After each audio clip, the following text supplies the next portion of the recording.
Bismillahirrahmanirrahim. Alhamdulillahirrabbilalamin. Wassalatu wassalamu ala ashrafil anbiya'i wal mursalin wa ala alihi wa sahbihi ajma'in. Assalamualaikum warahmatullahi ta'ala wabarakatuh. Yang dihormati barisan panel hakim yang arif lagi bijaksana, barisan div-div kehormat dan seterusnya warga dewan yang dikasihi sekalian. Muslimin dan muslimat, saya ingin menyeru kepada kalian, marilah sama-sama kita menghayati tajuk syarahan tafsir saya yang berbunyi kekuasaan mutlak dalam kerajaan Allah dan buktinya kepada diri manusia. Tajuk ini saya pilih berdasarkan surah Al-Mulk ayat 1 hingga 2 yang berbunyi Bismillahirrahmanirrahim. Tabarakallazi biyadihil mulku wa huwa ala kulli syai'in qadir. Allazi khalaqal mauta wal hayata liyabluwakum ayyukum ahsanu amala wa huwal azizul ghafur. Maksud ayat 1, Maha berkat serta Maha tinggilah Tuhan yang menguasai pemerintahan dunia dan akhirat, dan memanglah Ia Maha kuasa atas tiap-tiap sesuatu.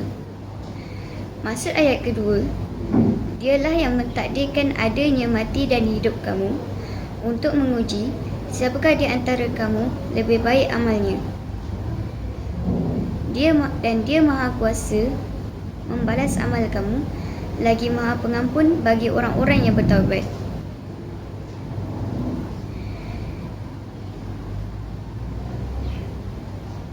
Sidang Dewan yang dirahmati Allah, secara ringkasnya, menurut Profesor Ahmad Mustafa Al-Marawi dalam kitab Tafsir Al-Marawi, mereka telah menghuraikan pengertian tajuk ini dengan menerangkan kehebatan Allah Subhanahu wa Ta'ala memegang seluruh kerajaan dan penciptaan kematian dan kehidupan yang dilalui oleh setiap manusia.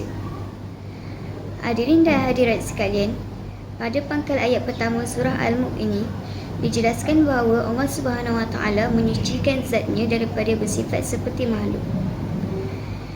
Dimulai dengan lafaz tabaraka yang disandarkan kepada Allah, yang bermaksud membesarkan dan meninggikan zatnya daripada mengatasi selainnya. Dia Maha tinggi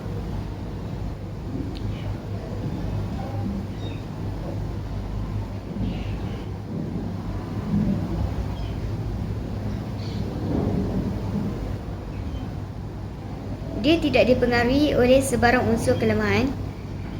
Dia berkuasa ke atas apa yang hendak dia lakukan. Oleh itu, jelaslah bahawa Allah Subhanahu wa Ta'ala Maha tinggi dan tiada satu makhluk pun yang mampu melawannya. Hadirin dan hadirat warga dewan yang dirahmati Allah, isi saya yang kedua ialah Allah adalah Raja, penguasa dan pemerintah alam ini.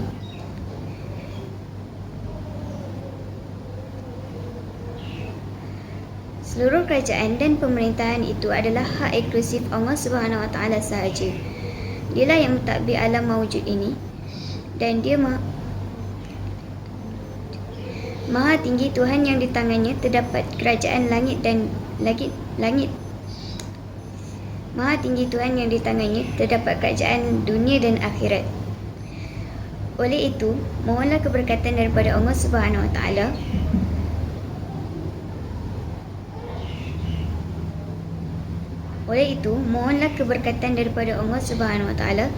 kerana hanya Allah yang berkuasa memberikan keberkatan dan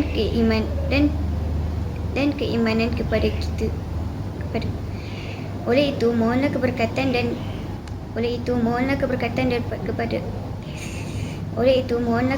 daripada Allah Subhanahu wa Ta'ala kerana hanya Allah yang berkuasa memberikan keberkatan dan keimanan kepada makhluknya. Sidang hadirin sekalian, isi yang ketiga ialah penciptaan kematian dan kehidupan yang dilalui oleh setiap manusia. Ayat ini mengajak manusia merenungi dan memikirkan rahsia di sebalik kejadian hidup dan mati dan hikmah di sebalik perencanaan Allah dan ujiannya. Hanya Dia yang menentukan kematian dan kehidupan yang dilalui. Hanya Dia yang menentukan kematian dan kehidupan setiap individu. Hanya Dia yang menentukan kehidupan dan kematian setiap individu yang pasti mempunyai waktu tersendiri. Hadirin yang dikasihi sekalian, isi keempat ialah penilaian amal di sisi Allah adalah pada kualiti amal. Untuk menentukan setiap hukuman ke atas seseorang, Untuk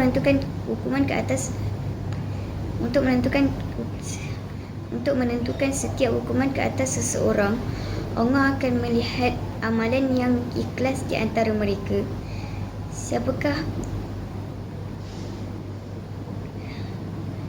Allah menjadikan kematian dan kehidupan dengan tujuan untuk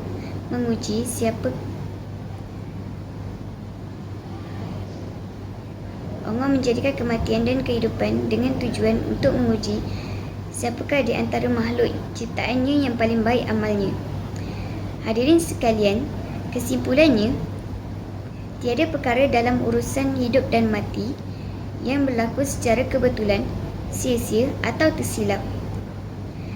Oleh itu, bersihkan akidah kita daripada bersangka buruk kepada Allah dan teguhkan keyakinan dan keimanan kita pada qada dan qadarnya.